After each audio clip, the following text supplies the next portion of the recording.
Pour vous, seulement. Pour tout le monde. Je sais pas qui c'est qui a besoin de tôle là. Ouais, c'est ça, on va voir. Il y a 2 plaques. Hein. Ouais, 2 plaques de mètre carré. Ou du mastic.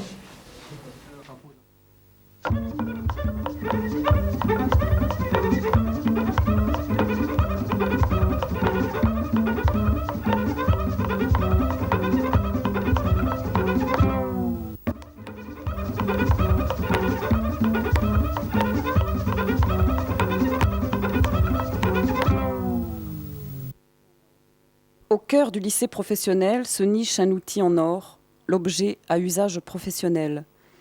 Pour le déranger dans ses petites habitudes, les lycées professionnels Gaston Barré, Paul Guérin et Thomas Jeanmain ont décidé de créer le lycée des objets trouvés pendant 2 semaines et demie. Chaque groupe a présenté son travail en public au musée Bernard de Jessy, au Donjon et au château d'Oiron. À Gaston Barré, un groupe a créé des objets à la mémoire d'un être cher.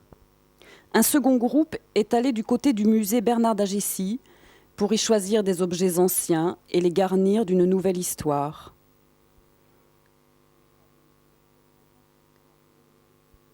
Un troisième groupe s'est constitué prisonnier des objets et a joué aux élèves objets.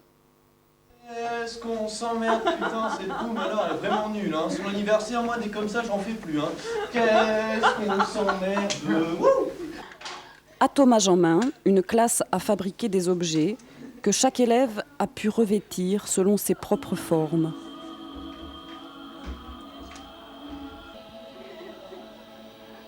À Paul Guérin, une classe a marché au rythme des machines, objets de leur atelier. S'obtenant par le fait et automatiquement l'amplipétrus aléatoire qui, dans une déspatialisation politiquement correcte mais néanmoins s'affirme en tout point, en tant qu'image cinématique décryptée comme telle.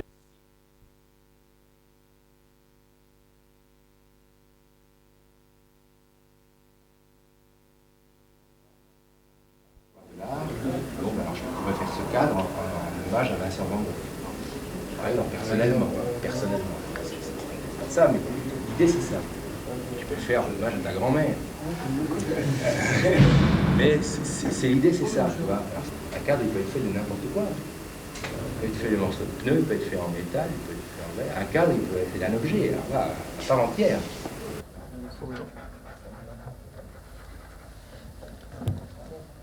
Après avoir discuté, pensé, dessiné, l'élève du groupe 1 est allé réaliser son objet dans un matériau de son choix.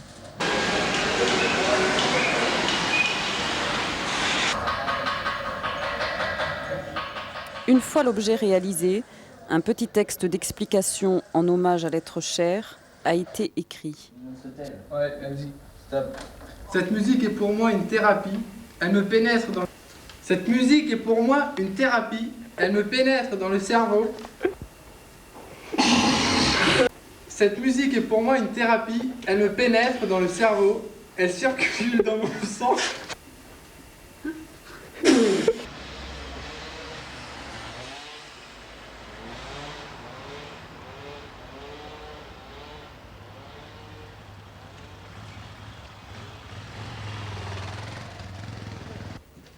Et c'est ainsi que les objets à la mémoire d'un être cher arrivèrent au musée Bernard d'Agessy.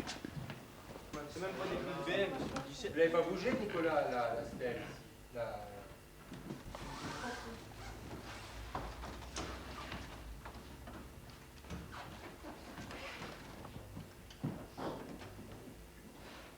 Tu l'as pris, l'objet de... Non, je vois. Tout à l'heure, il y en avait 2.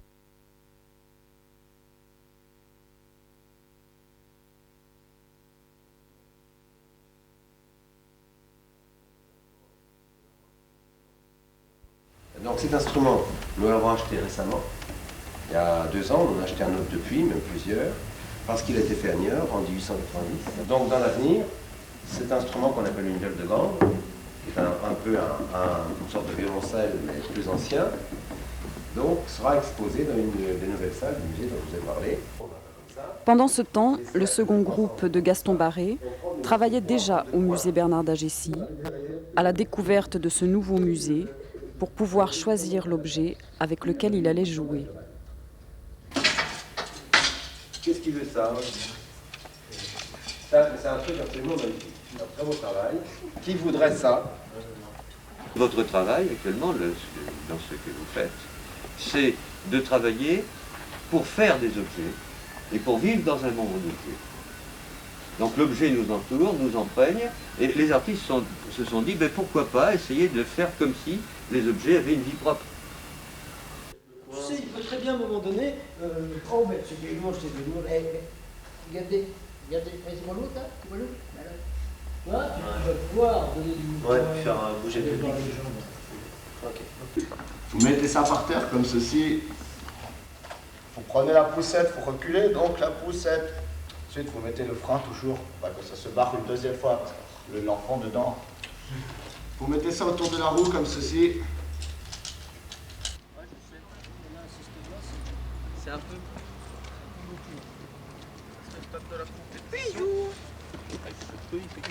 Ach, guten Tag, Jean-Pierre.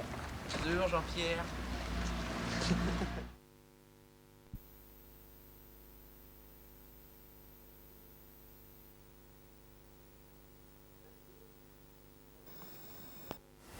Chaque nuit, durant toute la réalisation de ce tableau,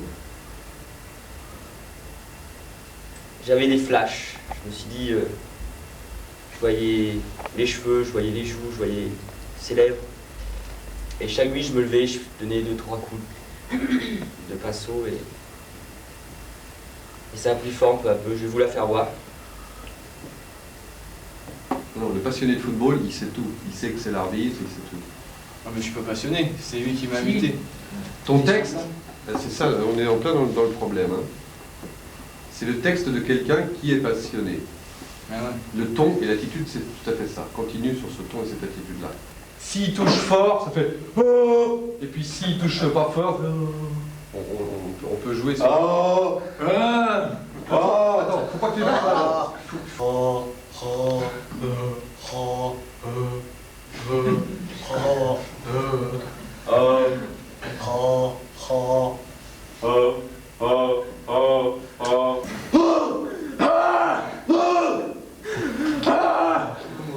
le temps de rire, pas le temps de rire. Sinon tu vas te péter la voix. T'as 30 secondes.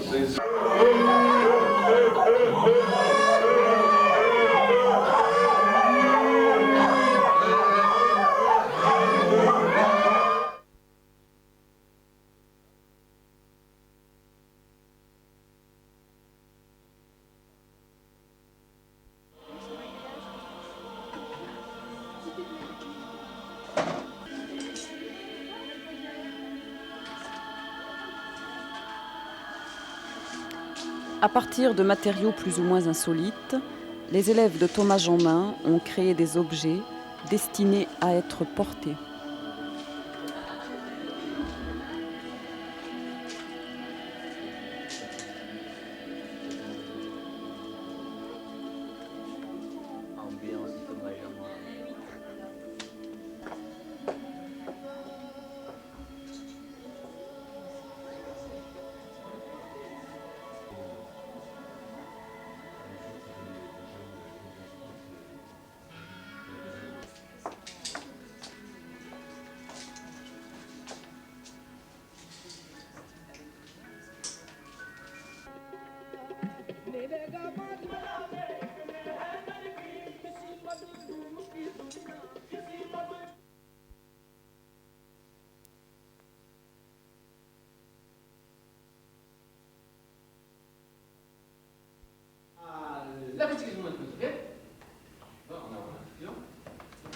Avec un son à l'acoustication la centipètre, où s'humanisent spécifiquement les informations successives de l'objet. Où s'humanisent spécifiquement les informations successives de l'objet.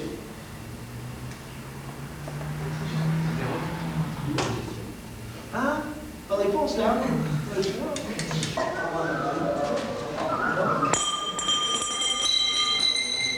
Un peu juste, on va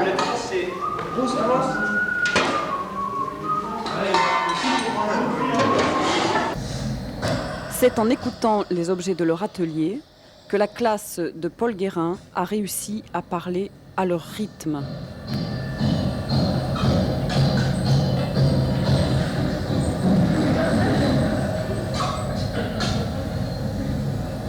Pour conclure, cela porterait à penser que le contenant... Tu vois, le même problème que je disais. Le problème, quand on n'a pas l'habitude de dire un texte comme ça, on chante tout de suite. Cela porterait à penser que ça c'est une déformation scolaire. Cela porterait à penser. Cela porterait à penser. Sans effet. Pour conclure, cela porterait à penser. Pour conclure, cela porterait à penser que le contenant, même automatisé, ne bouleverse pas la question du projet de l'enseignement, mais repose la question générale de l'enseignement du projet. Voilà, encore plus sincère, plus pour conclure. L'enseignement du projet.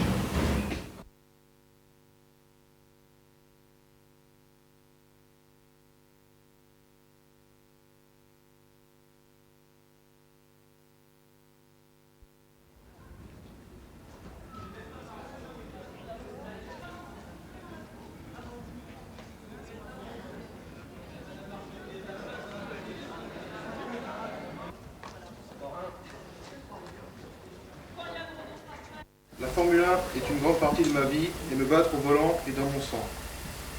Le 23 octobre 1993, dans l'équipe magazine Ayrton Senna confiait « J'aimerais savoir voler comme un oiseau ». Quand Ayrton pilotait, c'était sa tête qui guidait son prodigieux talent. Quand il parlait, c'était tout simplement avec son cœur. En 1994, écurie Williams-Renault, 1er mai, Imola coupe la trajectoire du champion. Adieu, champion. Je ne vais jamais au théâtre ni au cinéma. Mes meilleures vacances, je les passe dans mes ateliers quand tout le monde est parti.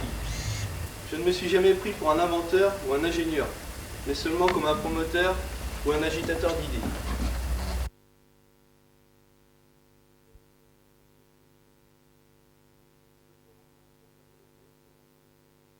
Christophe Colomb meurt pauvre et délaissé en 1506, convaincu d'avoir atteint les îles. Avec des villes consumées, dans les desserts de la mémoire, un ciel d'épines et de craie où le soleil ne vient plus voir.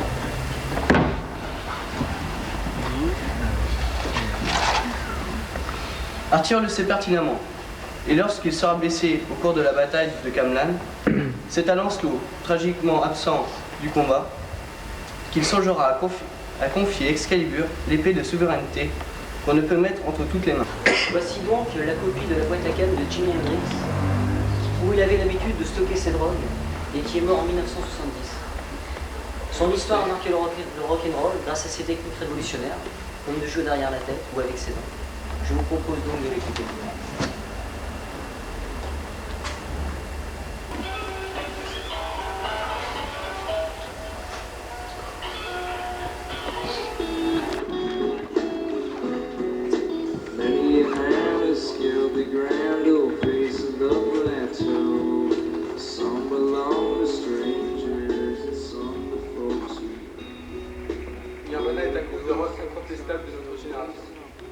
Kurt Cobain, guitariste et chanteur du groupe Nirvana, a fait rêver des millions de personnes avec ses chansons hard et plus calmes ensuite.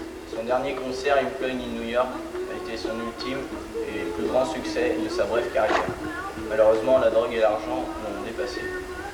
C'est à nous de brancher une guitare et de faire résonner le son percutant jusque dans l'autre bout du monde, jusque dans l'au-delà. Kurt ne doit pas tomber dans l'oubli, il ne le mérite pas.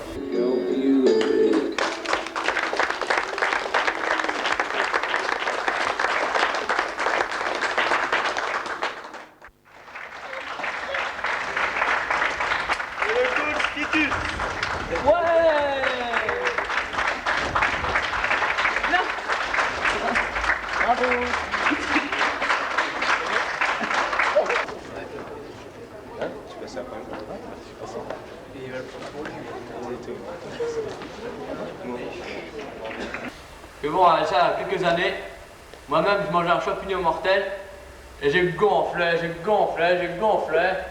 Et l'autre il me perçait pour un dégonfler. Il n'y avait pas de petite bête autour, alors j'écrase pour peur qu'il morde mon champignon. Je ramasse le champignon. Et ce n'était pas un champignon. C'était cet objet. Alors moi, cet objet, je ne sais pas à quoi il servait. Hein. Alors je l'ai emmené au sorcier du coin. Il m'a dit que c'était la maison des Fraggles.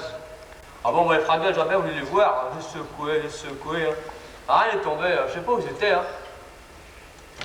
Oh putain. Ah, Fraggles.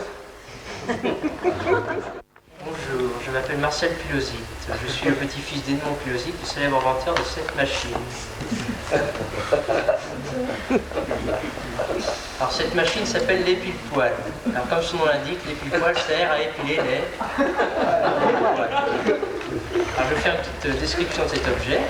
Le socle est bâti en merisier, du bois massif, très joli, surmonté d'une structure métallique, en acier ou en fond, je ne sais plus. Le pays me l'avait dit, mais je ne me rappelle plus. Enfin bon, ça fait rien. Alors, c'est le moment de passer une petite démonstration de cet objet. Alors, vous appuyez sur cette petite pédale qui se trouve ici. Sans jeu de mots, merci. Ce qui provoque l'ouverture des deux petites mâchoires.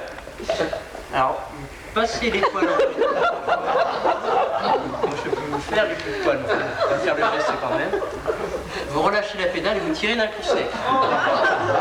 Regarde, je crois que ça fait un petit peu mal. Ça picote, mais c'est bien plus efficace que toutes les saloperies que vous pouvez acheter dans le supermarché, genre crème épilatoire ou autre. Alors si vous voulez venir essayer cette formidable machine, venez me voir en petit salon de coiffure. Il se trouve avenue de Paris, un petit salon que j'ai décoré moi-même, c'est magnifique. Alors c'est au pile poil, autrement c'est chez Minou pour les intimes. Je vais vous dire au revoir et venez nombreux. Me voilà parti au grenier pour chercher mes souliers du dimanche. Je cherchais dans tout coin là. Ici, là. Picaco, qui connaît tout le. Que machin là. Quelle espèce de pierre. C'était bien joli. Ah, doucement là, ça va y aller là. Pas le trac? Pas trop. Ça va.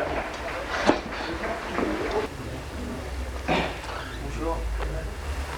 Je suis Henri Dubriquet, je suis pompier.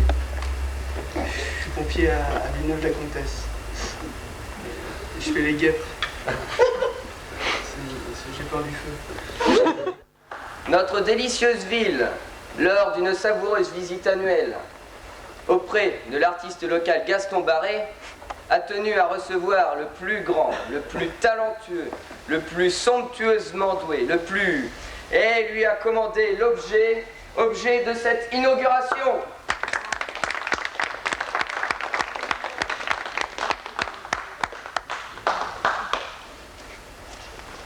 Piero!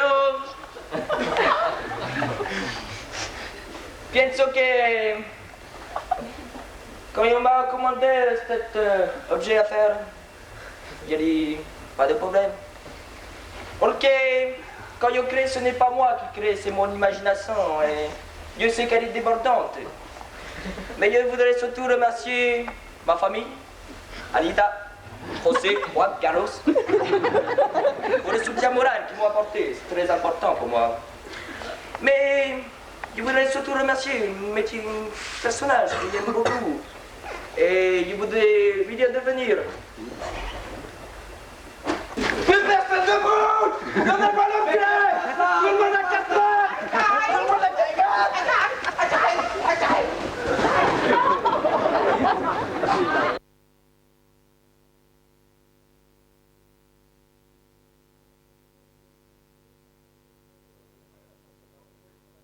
On va expliquer comment ça marche. Au château, de façon à déterminer dans quelle salle vous souhaitez mettre l'objet que vous avez réalisé. Évidemment, en relation avec sa forme, le sens que vous lui avez donné. Il faut faire ça en coordination avec les autres groupes.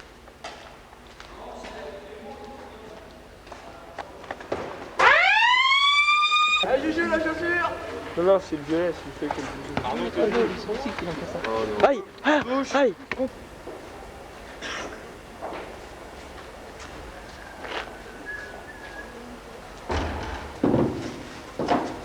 Le choc fut terrible, mais tous n'avaient pas succombé. Ils ne devaient compter plus que sur eux-mêmes pour essayer de survivre. Ils devaient être solidaires comme au rugby.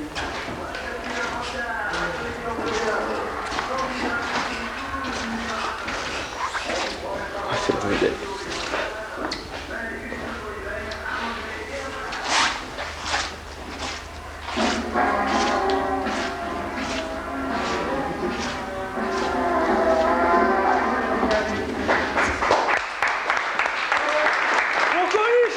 Ne supportant pas d'être dans l'ombre des patrons, convaincu du bien fondé de ses options techniques, il refusa systématiquement tout compromis.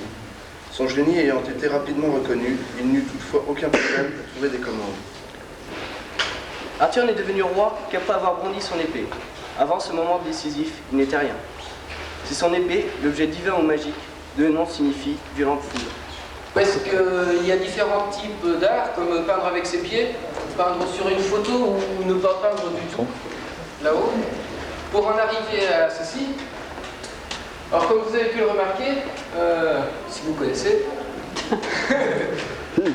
cette œuvre reprend les caractéristiques de style du célèbre peintre Vasarely.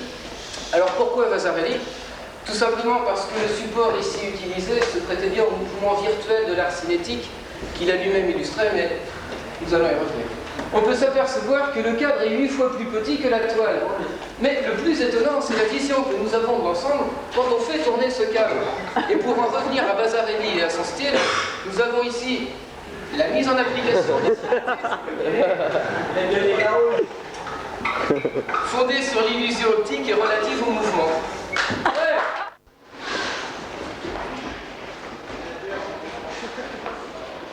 Sur la pédale.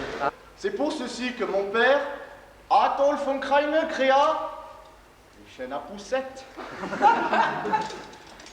Vous les prenez comme ceci. Et vous les mettez par terre. Vous allez chercher la poussette. Ah, il est joli les bites d'un enfant. Kili. Et surtout, vous n'oubliez pas d'y mettre les freins. C'est important, les freins. Et vous savez plus qu'à refermer la chaîne. Poussette. Comme ceci. Ah, salaud, le richardisseux.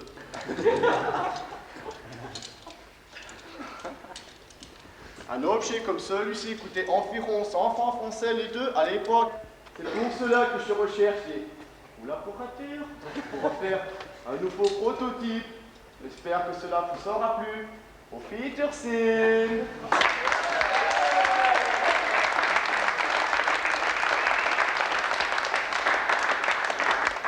Je vais vous présenter ma toute nouvelle invention. Un casque aérodynamique pour la course à pied. Oui, il faudrait quelqu'un dans le public pour faire une petite démonstration. Monsieur là, s'il vous plaît.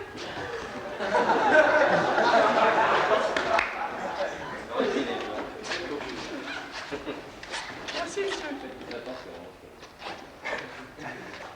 Alors on le met comme ça sur la tête. Et on met les mains à l'avant comme ça, les deux mains. Et dans cette position, vous gagnez 6 secondes pour 100 mètres. Bon, on va courir un peu autour.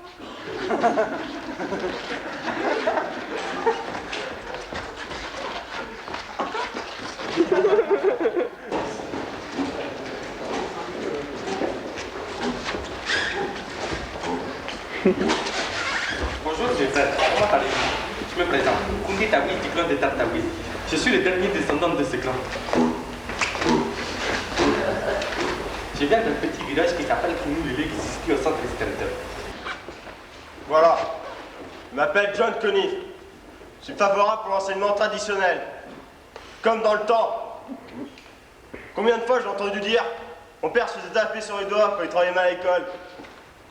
Et maintenant, les établissements, on fume, il y a de la drogue, il y a aussi de la violence. C'est pour cela que je vais introduire cet objet, un objet de torture. Au lieu d'être collés, les élèves se feront écraser les doigts de la manière suivante. Ils mettront la main comme ceci, on appuiera sur l'extrémité, ça refermera les lamelles, ça écrasera les doigts. On permet d'éduquer avec cet objet.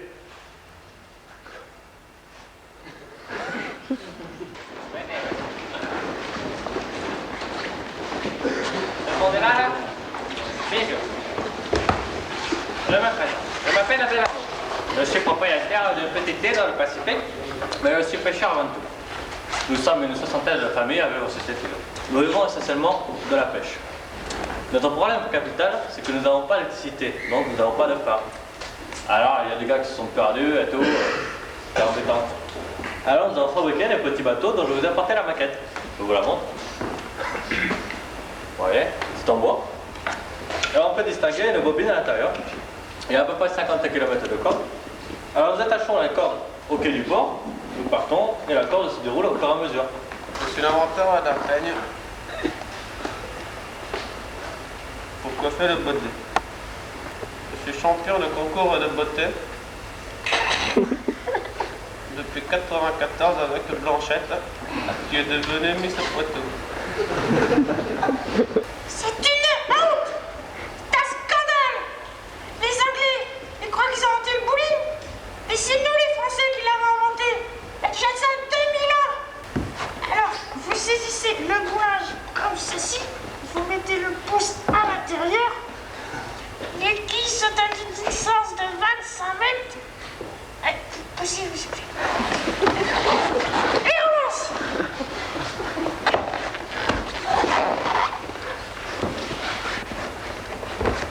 Nous sommes 150 pratiquants en France. Perpétuer la tradition. Le néo-bowling.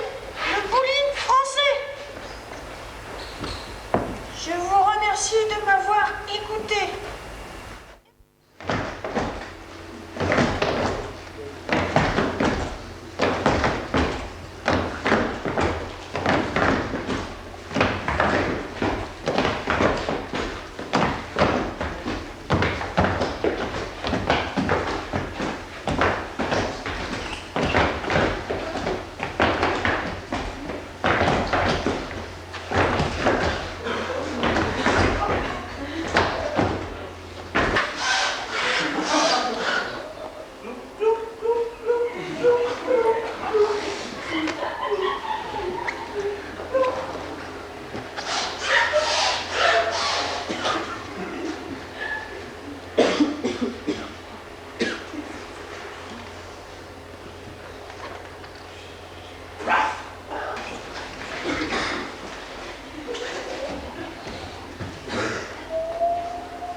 Dis Robert, c'est ce que c'est toi l'objet là dans la caisse?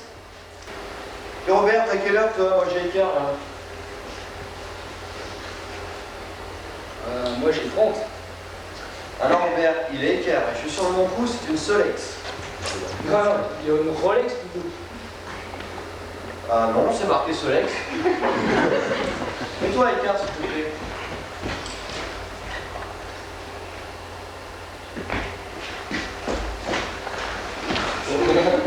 Non, non, je me mets pas écart. Hein. C'est ma montre, je suis sûr, c'est une Citroën Pipo. Cadran jaune fluo. Il gagne à la fois une affaire. Le forain, il m'a dit que c'était une montre révolutionnaire. J'ai mis longtemps à comprendre, mais j'ai trouvé, elle a qu'une aiguille. Peut-être, mais mets-toi écart. Bon, qu'est-ce qu'il fait le maire là?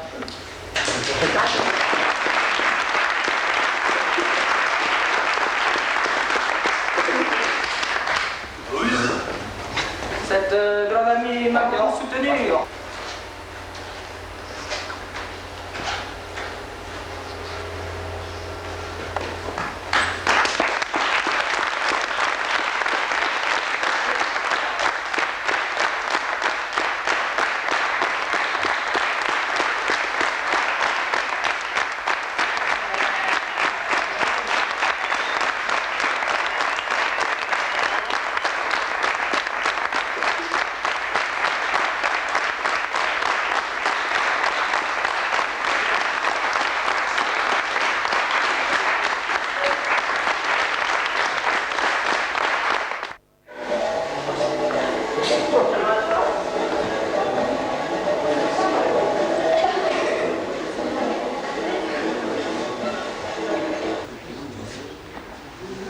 Les boules mannequins.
d'un réalisme automatisé de base, pris dans un concept de logique existentielle, saveur d'un mimétisme hyper-sensoriel lié à un processus créatif néo-contemporain. Ceci étant, si on se réfère à l'objectivisation, il apparaît que la fascination de l'illimité du possible, que dis-je, du confin, s'exerce dans un territoire contraint et verrouillé. Néanmoins, une interrogation s'impose. Si le molicode 321R s'associe avec un son sec à la constitution à la turbine centripète, où s'humanisent spécifiquement les appropriations successives de l'objet. Pour conclure, cela porterait à penser que le contenant même automatisé ne bouleverse pas la question du projet d'enseignement, mais repose sur la question générale de l'enseignement du projet.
T'as plus de batterie, Jean-Pierre, arrête.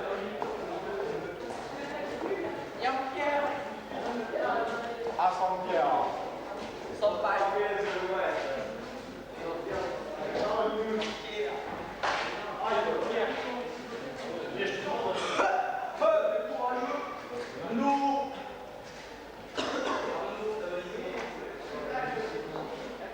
C'est vraiment bien.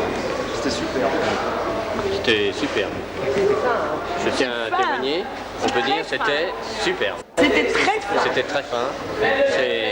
Ça ne m'étonne pas de nos élèves. Allez, arrête, coupez.